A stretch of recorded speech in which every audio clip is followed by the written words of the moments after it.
Начинаем мы нашу официальную часть с поздравления следующего. Грамота русской премии, и награждается ею отец Олег Владимирович Махнев, русский писатель, за книгу «Крестом, не мечом.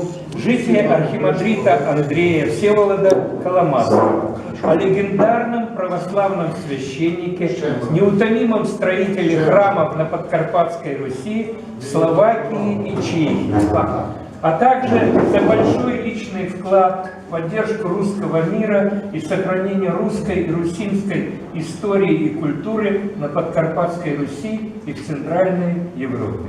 Батюшка, искренне поздравляю вас.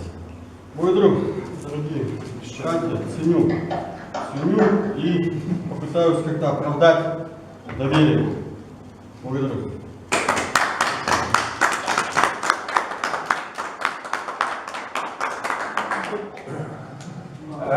Я уже говорил, почему особенно к батюшке у меня особое отношение, потому что человек, о котором он написал книгу, построил церковь, в которой меня крестили.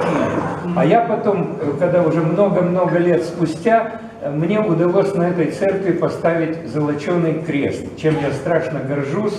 И я теперь в Ужгород, вы знаете, не ездок, но я смотрю вот съемки с дронов на эту церковь. Это совершенно восхитительное впечатление, вот, совершенно страшно красиво. Я очень рад, что я к этому причастен, и вот это нас объединяет, в том числе с батюшкой.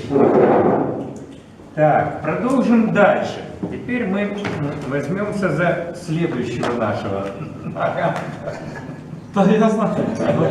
Танку, добрий вечір, будьте здорові. Тут ще Міша є. Здорово. Так, значит,